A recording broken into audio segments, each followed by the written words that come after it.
Anthropological Theory, Chapter 33, Facing Power, Old Insights, New Questions, Eric R. Wolf, 1923 to 1999. In this essay, I engage the problem of power and the issues that it poses for anthropology. I argue that we actually know a great deal about power, but have been timid in building upon what we know. This has implications for both theory and matched for assessing the insights of the past and for raising new questions. The very term makes many of us uncomfortable. It is certainly one of the most loaded and polymorphous words in our repertoire. The Romance, Germanic, and Slavic languages at least conflate a multitude of meanings in speaking about pouvoir and pouvoir, mocked or magish, shestevo. Such words allow us to speak about power as if it meant the same thing to all of us. At the same time, we often speak of power as if all phenomena involving it were somehow reducible to a common core, some inner essence. This conjures up monstrous images of power. Hobbes' Leviathan or Bertrand de Juvenel's Minotaur, but it leads away from specifying different kinds of powers implicated in different kinds of relationships. I argue instead that it is useful to think of 4 different modes of power. One is power as the attribute of the person, as potency or capability, the basic Nietzschean idea of power. Kaufman, 1968. Speaking of power in this sense draws attention to the endowment of persons in the power play, or in the play of power, but tells us little about the form of and direction of that play. The second kind of power can be understood as the ability of an ego to impose its will on an alter in social action in interpersonal relations. This draws attention to the sequences of interactions and transactions among people, but it does not address the nature of the arena in which the interactions go forward that comes into view more sharply when we focus on power in the third mode, as power that controls the settings in which people may show forth their potentialities and interact with others. I first came across this phrasing of power in anthropology when Richard Adams sought to define power not in interpersonal terms, but as the control that one actor or operating unit, his term, exercises over energy flows that constitute part of the environment of another actor, Adams, 1966-1975. This definition calls to attention the instrumentalities of power, and is useful for understanding how operating units circumscribe the actions of others within detriment settings. I call this third kind of power tactical or organizational power.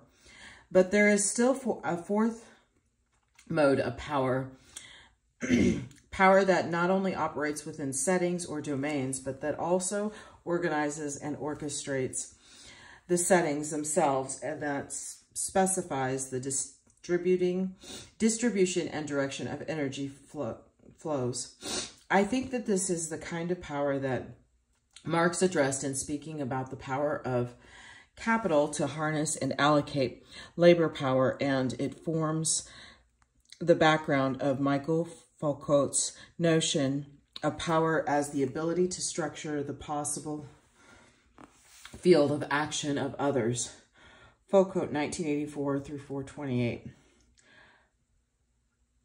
Foucault called this to govern in the 16th century sense of governance and exercise of action upon action.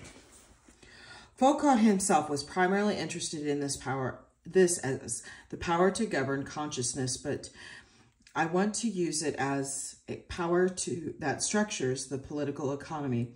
I will refer to this kind of power as structural power. This term rephrases the older notion of the social relations of production and is intended to emphasize power to deploy and allocate social labor.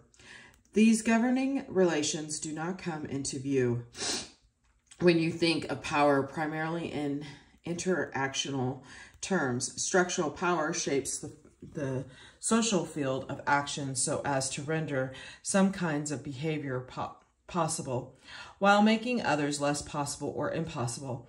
As old Greg Friedrich Hegel argued, what occurs in reality has first to be possible. What capitalist relations of production accomplish, for example, is to make possible the accumulation of capital based on the sale of marketable labor power in a large number of settings around the world. As anthropologists, we can follow the flows of capital and labor through ups and downs, advances and retreats, and investigate the ways in which social and cultural arrangements in space and time are drawn into and implicated in the workings of this double whammy. This is not a purely economic relation, but a political one as well. It takes clout to set up, clout to maintain, and clout to defend, and wielding that clout becomes a target for competition or alliance, building resistance or accommodation. This is the dimension that has been stressed variously in studies of imperialism, dependency, or world systems. Their questions are why and how some sectors, regions, or nations are able to constrain the options of others, and what coalitions and conflicts occur in the course of this interplay.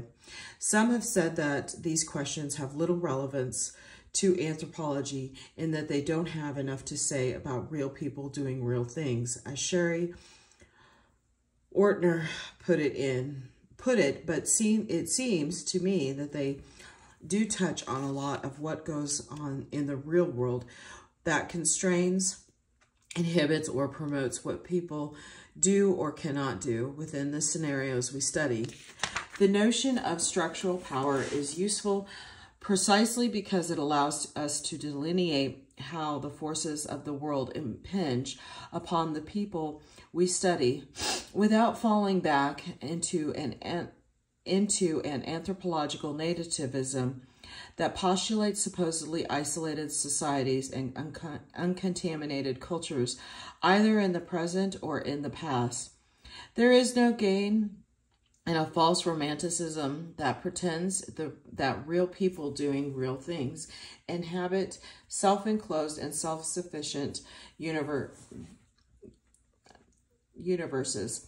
I address here primarily the relation between tactical or organizational power and structural power. I do this because I believe that these concepts can help us to explain the world we inhabit. I think that it is the task of anthropology, or at least the task of some anthropologists, to attempt explanation and not merely description. Descriptive integration or interpretation. Anthropology can be different things to different people. Entertainment, exotic version, a show and tell of differences, but it should not, I submit, be content with James Boone's shifting collage of contraries, promising to become unglued. Writing culture may require literary skill and genre, but a stretch for explanation requires more. It cannot do without naming and comparing things and formulating concepts for names and comparison. I think we must move beyond Geertz's experience near understandings to analytical concepts that allow us to set what we know about X against what we know about Y in pursuit of explanation. This means that I subscribe to a basically realist position. I think that the world is real, that these realities affect what humans do, and what humans do affects the world. and that we can come to understand the whys and wherefores of this relationship. We need to be professionally suspicious of our categories and models. We should be aware of their historical and cultural contingencies. We can understand a quest for explanation as approximations to truth rather than the truth itself. But I also believe that the search for explanation in anthropology can be cumulative, that knowledge and insights gained in the past can generate new questions, and that new departures can incorporate the accomplishments of the past. In anthropology, we are continuously slaying paradigms only to see them return to life. As if discovered for the first time, the old-time evolutionism of Morgan and Ingalls reappeared in ecological guise in the 40s and 50s. The Boasian insistence that we must understand the ways that people actually think about their own culture and institutions has resurfaced in the anthropology of cognition and symbolism, now often plays as a dissonant quartet in the format deconstructionism. Diffusionism grew exhausted after biting too deeply into the seductive apple of traitlist collecting, but sprang up to life in the studies of acculturation, interaction spheres, and world systems. Functionalism overreached itself by claiming to depict organic unities, but returned in systems theory, as well as in other disguises. Culture and personality studies advanced notions of basic personality, structure, and national character without paying heed to history, cultural heterogeneity, or the role of hegemony in shaping uniformities, but suspicious similar characterizations of modern notions and ethnic groups continue to appear. The varieties of ecological anthropology and the various Marxism are being told by both user-friendly and unfriendly folk that what they need is the concept of culture. We are all familiar, I trust, with Robert Lowy's image of diffusionism, laying the axe to evolutionism. As each successive approach carries the axe to its predecessors, anthropology comes to resemble a project in intellectual deforestation. I do not think that this is either necessary or desirable. I think that anthropology can be cumulative, that we can use the work of our predecessors to raise new questions. 3 projects. Some of anthropology's older insights into power can be the basis for new inquiry. I want to briefly review 3 projects that sought to understand what happens to people in the modern world and in the process raised questions about power, both tactical and structural. These projects yielded substantial bodies of data and theory. They opened up perspectives that reached beyond their scope of inquiry, and all were criticized in their time and subjected to reevaluation thereafter. All 3 were efforts toward an explanatory anthropology. The first of these projects is the study of Puerto Rico in 1948-49, directed by Julian Stewart. The results are in the collective work, The People of Puerto Rico. The original thrust of the project stemmed from Stewart's attack on the assumptions of a unitary national culture and national character, which then dominated the field of culture and personality. The project aimed instead at exhibiting the heterogeneity of a national society. It was also a rejection of the model in which a single community was made to stand for an entire nation. It depicted Puerto Rico as a structure of varied localities and regions clamped together by island-wide institutions and the activities of an insular upper class, a system of heterogeneous parts and levels. The project was especially innovative in trying to find out how this complex arrangement developed historically by tracing out historical causes and courses of crop production in the island, and then following out the differential implications of that development in 4 representative communities. It promised to pay attention to the institutions connecting localities, regions, and nations, but actually confined itself to looking at these institutions primarily in terms of their local effects. It did carry out a study of the insular upper class, which was conceived as occupying the apex of linkages to the level of the nation. The project's major shortfall in terms of its own undertaking was its failure to take proper account of the rapidly intensifying migration to the nearby U.S. mainland. To narrow focus on agricultural ecology prevented it from coming to grips with issues already then becoming manifest on the local level, but prompted and played it out upon a much larger stage. While the Puerto Rico project averted its eyes from the spectacle of migration, another research effort took labor migration to the towns and burgeoning mines of Central Africa as its primary point of reference. This research was carried out under the auspices of the Rhodes Livingston Institute, set up in 1937 in what was then Northern Rhodesia and is now Zambia. Its research goal was defined by the first director, Godfrey Wilson, whose own outlook has been characterized as an unconscious effort to combine Marx and Malinowski. Wilson understood the processes affecting Central Africa as an industrial revolution connected to the workings of the world economy. The massive penetration of the mining industry was seen as causal in generating multiple conflicts on the local and regional scene. Then Max Gluckman, the director from 1942 to 1947, drew up a research plan for the Institute, which outlined a number of problem-oriented studies and enlisted a stellar cast of anthropologists to work on such problems as the intersections of native and colonial governance, the role of witchcraft, the effects of labor migration on domestic economy, and the conflicts generated by the tension-ridden interplay of matrilineal, decent, and patrilocal residents, dealing with an area of considerable linguistic and cultural diversity.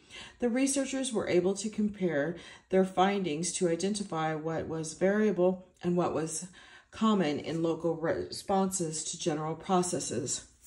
But where the project was at its most innovative was in looking at rural locations, mining centers, and towns not as separate social and cultural entities, but as interrelated elements caught up in one social field. It thus moved from Wilson's original concern with detribalization as anomic loss toward a more differentiated scenario of variegated responses to the new behavior settings of village, mine, and urban township. In doing so, it opened perspectives that the Puerto Rico project did not address. Its major failing lay in not taking systematic and critical account of the colonial structure in which these settings were embedded. The third project I want to mention was directed by Richard Adams between 1963 and 1966 to study the national social structure of Guatemala. It is described in the book of Crucifixion by Power. The project took account of the intense growth of agricultural production for the market and placed what was known about life in localities within that context. Its specific innovation, however, lies in the fact that it engaged the study of national institutions in ways not broached by the 2 other projects I have referred to. Adams showed how local, regional, and national elites contested each other's power and how regional elites stabilized their command by forging ties at the level of the nation. At that level, however, their power was subject to competition and interference by groups operating on the transnational and international plane. The study of elites was followed by accounts of the development of various institutions, the military, the Renaissance Guatemalan church, the expanding interest organizations of the upper sector and the legal system and legal profession. Adams then showed how these institutions curtailed agrarian and labor demands in the countryside and produced individualized patron-client ties between the urban poor and their political sponsors in the capital. What the project did not do was to bring together this rich material into a synthesis that might have provided a theoretical model of the nation for further work. It seems clear now that the three projects all stood on the threshold of a promising new departure in anthropological inquiry, but failed to cross it. They were adventurous, but not adventurous enough. First, in my view, they anticipated a move toward political economy while not quite taking the next step. The Puerto Rico project, in its concentration on agriculture, failed to come to grips with the political and economic forces that established that agriculture in the first place and that were already at work in Operation Bootstrap, to transform the agricultural island into an industrial service station. We did not understand the ways in which island institutions, supposedly national, but actually interlocked with mainland economics and politics, were battlegrounds for diverse contending interests. Thus, the project also missed an opportunity to deal with complex interplay of hegemonic and subaltern cultural stances in the Puerto Rican situation. In fact, no one has done so to date. Oh my goodness, it's tongue twister. The task remains after doing this. The Central Africa project was similarly confined by its own presuppositions. Despite its attention to conflicts and contradictions, it remained a captive of the prevailing functionalism, especially when it interpreted disjunctions as mere phases in the restoration of continuity. There was a tendency to take the colonial system as a given and thus to mute both the historical implications of conquest and the cumulative confrontations between Africans and Europeans. New questions now enable us to address these issues. Colonialism overrode the kin-based and tributary polities it encountered. Their members were turned into peasants in the hinterland and into workers in mine and town. Peasantation and proletarization were concomitant processes, often accompanied by force and violence.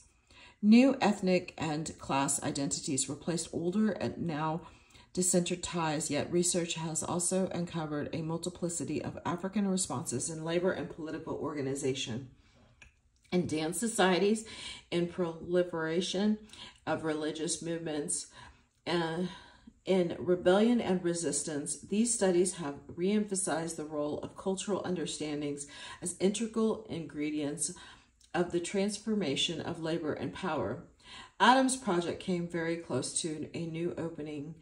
It embodied an historical perspective. It understood the relations among groups as conflict-ridden processes, and it included the operations of multinational and transnational powers in this dynamic. It did not, however, move toward political economic model of the entire ensemble, perhaps because Adams' own specific interest lay in developing an evolutionary theory of power. It thus also neglected the complex interplay of cultures in the Guatemalan case. Such a move toward synthesis still awaits the future.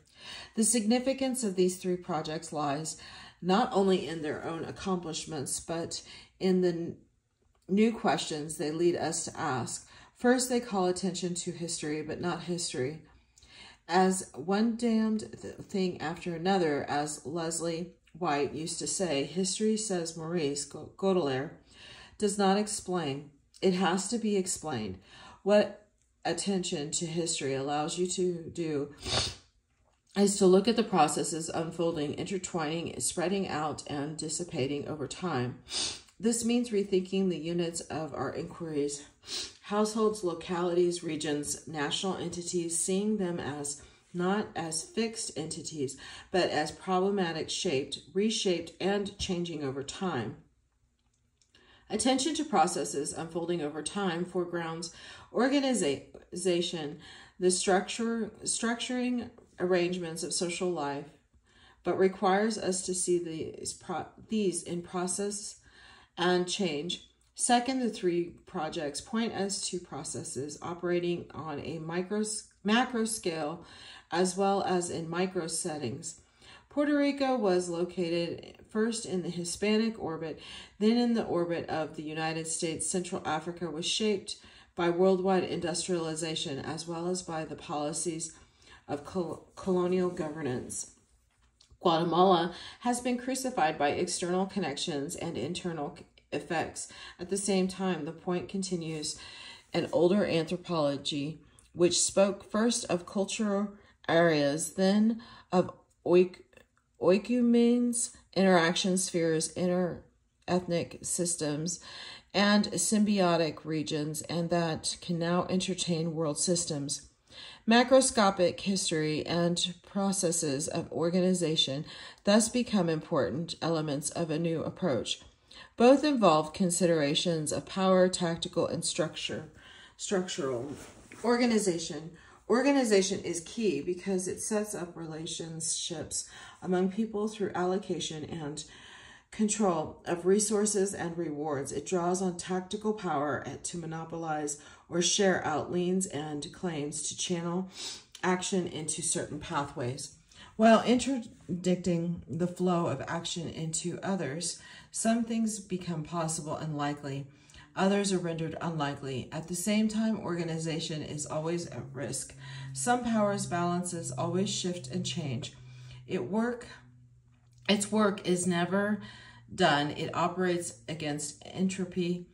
Even the most successful organization never goes unchallenged. The enactment of power always creates friction, disgruntlement, foot dragging, escapism, sabotage, protest, or outright resistance.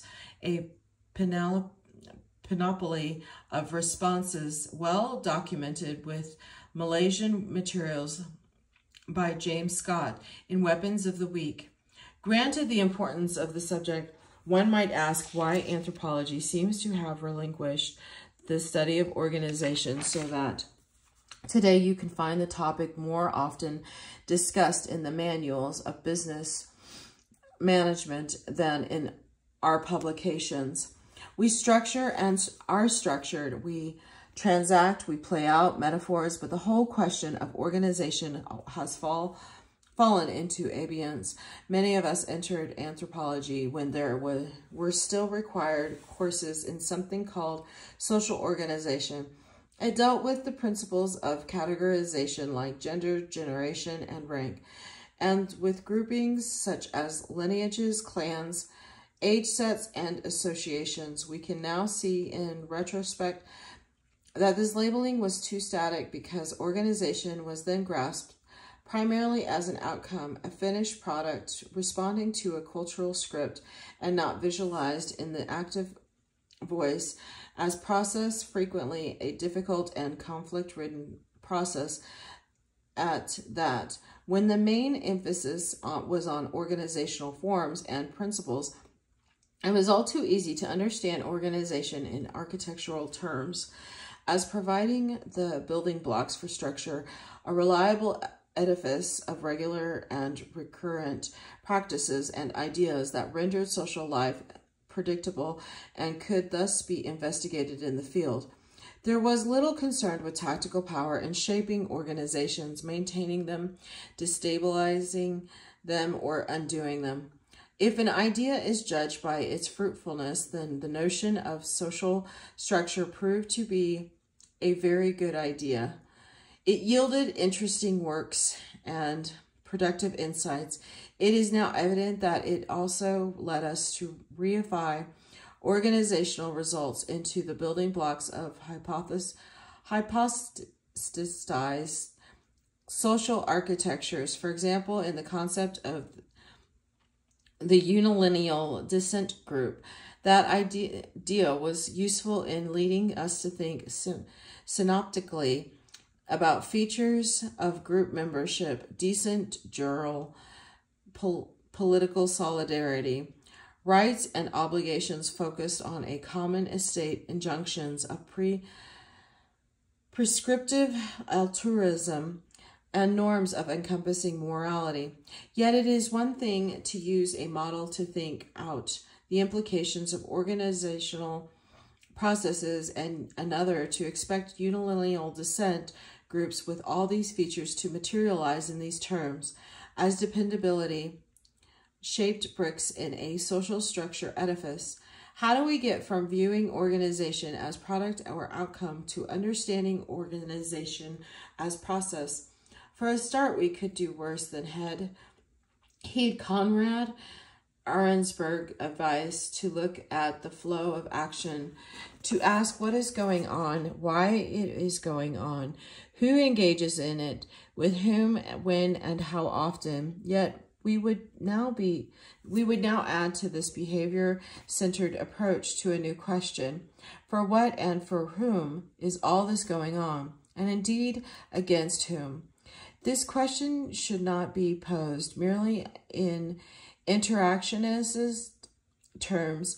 Asking why something is going on and for whom requires a conceptual guess about the forces and effects of the structural power that drives organization and to which organization on all levels must respond. What are the dominant relations through which labor is deployed? What are the what are the organizational implications of kinship alliances, kin coalitions, chiefdoms, or forms of state? Not all organizations or articulations of organization answers to the same functional requisites or respond to the same underlying dynamic. Furthermore, it behooves us to think about what is entailed in conceiving organization as a process. This is an underdeveloped area in anthropological thinking. Clearly, dyadic contracts, networks of various sizes and shapes, kinship systems, political hierarchies, corporations, and states possess very different organizational potentials. Understanding how all these sets are people and instrumentalities can be aggregated, hooked together, articulated under different kinds of structural power remains a task for the future. In the pursuit of this task, we can build upon the past by using our concepts and models as discovery procedures, not as fixed representations universally applicable. For example, Michael Verdon developed a strong critique of lineage theory in his book, In the Albutia Eu, yet the critique itself is informed by the question raised by that theory and by the demands for evidence required for its corroboration. Verdon investigated the characteristics and distribution of domestic units, residential entities, and matrimonial practices, treating these as prerequisites for defining linkages by kinship. He then used the model of lineage theory to pose further queries about the relation of kinship to political synchronization, taking this connection as a problem rather than an assumption a priori. The model served as a method of inquiry rather than an archetype. Similar redefinition of the problem has taken place in the study of chiefdoms, where interest, as Timothy Earle has said, has shifted from schemes to classify societies as chiefdoms or not towards consideration of the causes, observed variability. Social constellations that can be called chiefdoms not only come in many sizes and shapes, but they are now understood as fragile negotiated institutions, both in securing compliance within and in completion with rivals outside. Emphasis in research now falls on the mixes of economic, political, and ideological strategies that chiefdoms employ to these ends, as well as on their variable success in shaping their different historical trajectories. Similarly, where people once simply spoke of the state is now seen less as a thing than as a process. A new emphasis on state-making processes takes account both of the diversity and fluidity of form, function and malfunction, and of the extent to which all states are internally developed and subject to penetration by conflicting and usually contradictory forces. Signification. Sorry, I gotta get a drink. Okay. Finally, I want to address the issue of power and signification. Anthropology has treated signification mainly in terms of encompassing cultural unities such as patterns, configurations, ethos, epistemes, paradigms, cultural structures. These unities, in turn, have been conceptualized primarily as the outcomes of process of logico-aesthetic integration, even when the frequently incongruous and disjointed characteristics of culture are admitted. The hope has been, and I quoted Geertz, that identifying significant symbols, clusters of such symbols, and clusters of clusters would yield statements of the underlying regularities of human experience implicit in their formation. The appeal is to the efficacy of symbols, to the workings of logics and aesthetics in the movement toward integration or reintegration, as if these cognitive processes were guided by a telos all their own.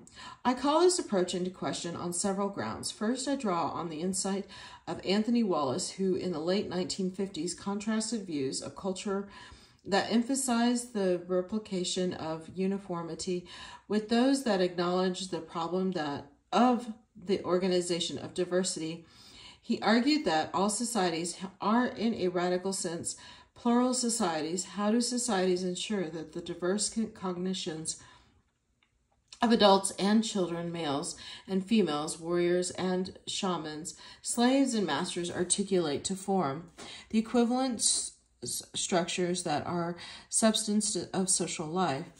This query of Wallace's continues to echo in many quarters in a feminist anthropology that questions the assumption that men and women share the same cultural understandings in ethnography from various areas, where rubbish men in Malaysia and no-account people in the Northwest Coast do not seem to abide by norms and ideals of big men and chiefs in studies of hierarchical systems in which different strata and segments exhibit different and contending models of logico-aesthetic integration. India furnishes a telling case. We have been told that such divergences are ultimately kept in check and on track by cultural logic. Pure and simple, this seems to me unconvincing. It is indeed the case that our informants in the field invoke metaphoric polarities of purity and pollution, well-being and malevolence, yin and yang, life and death. Yet these metaphors are intrinsically polysemic, so abundant in possible signifiers that they can embrace any and all situations. To put them to work in particular scenarios requires that their range be constructed and narrowed down to but a small set of reference. What Levi Strauss called the surplus of signifiers must be subjected to parsimonious selection before the logic of cultural integration can be actualized. This indexing, as some have called it, is no automatic process, but passes through power and through contentions of over power, with all sorts of consequences for signification. Wallace's insight on the organization of diversity also raised questions about how meaning actually works in social life. He pointed out that participants in social action do not need to understand what meanings lie behind the behavior of their partners and interchange. All they have to know is how to respond appropriately to the cues signaled by others. Issues of meanings need not ever rise into consciousness. This is often the concern only of certain specialists whose specific job or interest it is to explore the plenitude of possible meanings. People such as shamans, takunga, or academics, yet there is also situations in which the mutual signaling of expectations is deranged, where opposite and contradictory interests come to the fore, or where cultural schemata come under challenge. It then becomes apparent that beyond logic and aesthetic, it is power that guarantees or fails.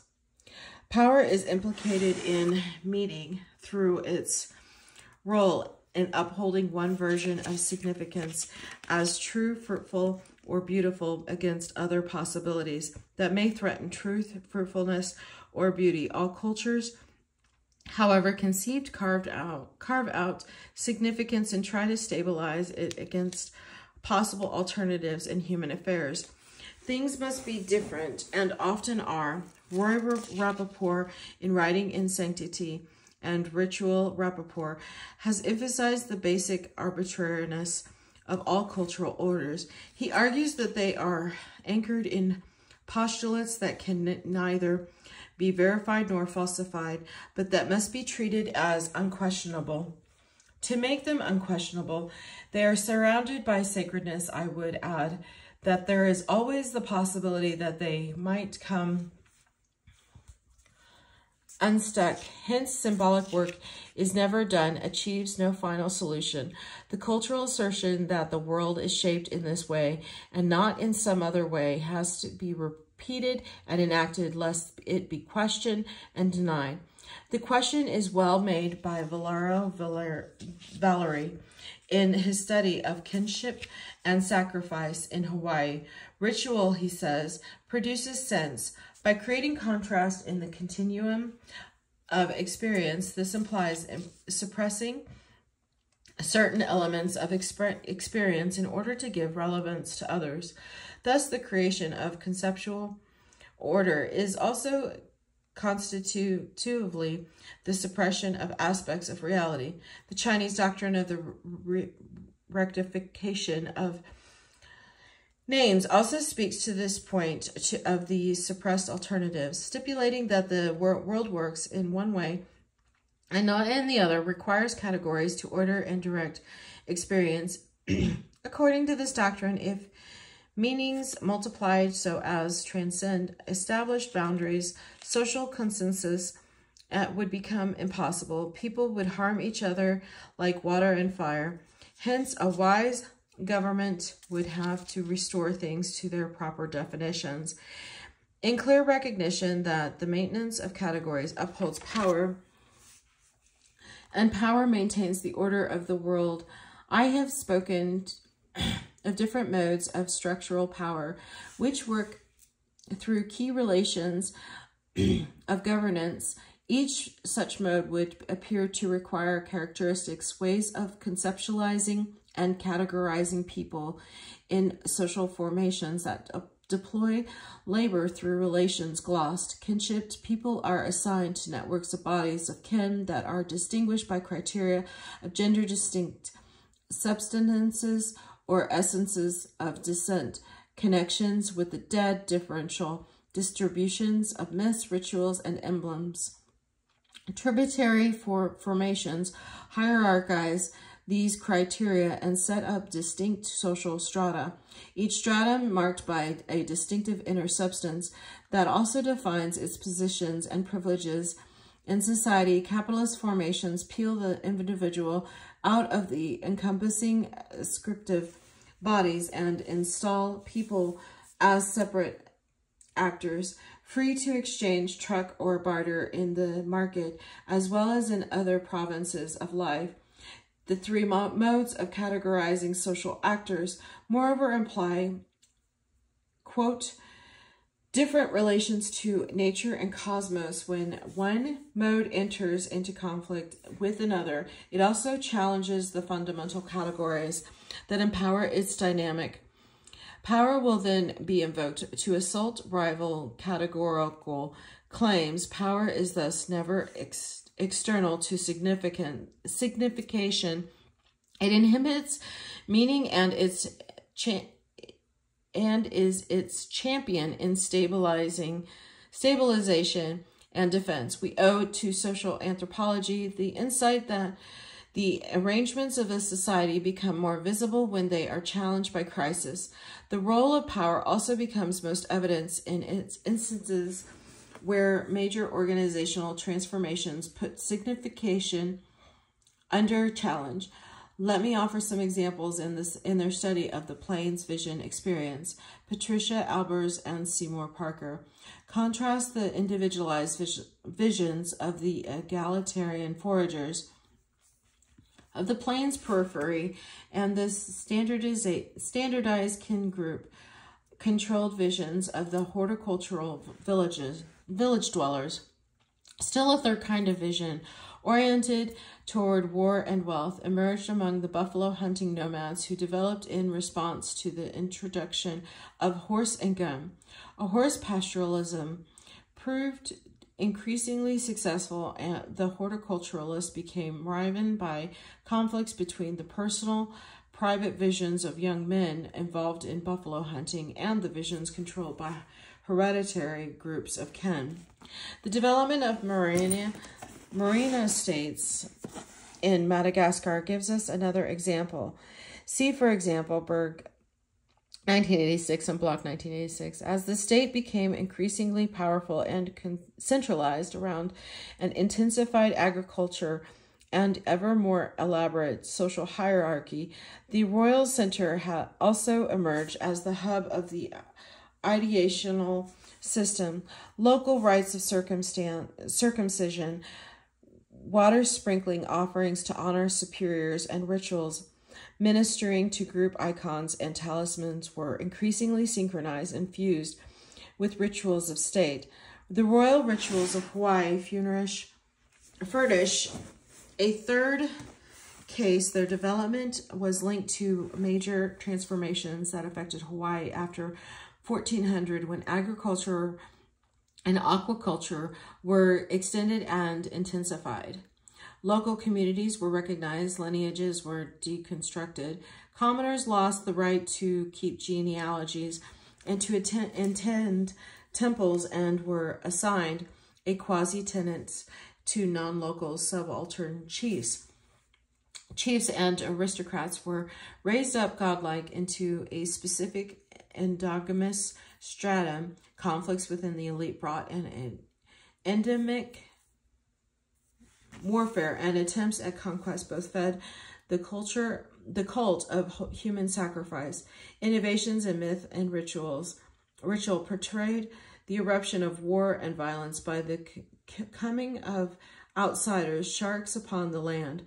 Salins has offered the notion of a cultural structure to interpret how Hawaiians understood such changes and revalued their understandings in the course of change.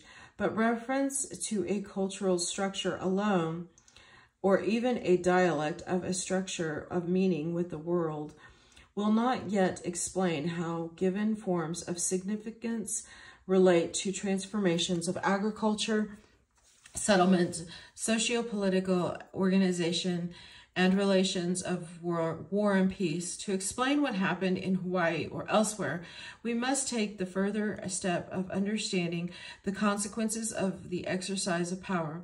I have put forward the case for an anthropology that is not content merely to translate, interpret, or play with a kaleidoscope of cultural fragments, but that seeks explanations for cultural phenomena.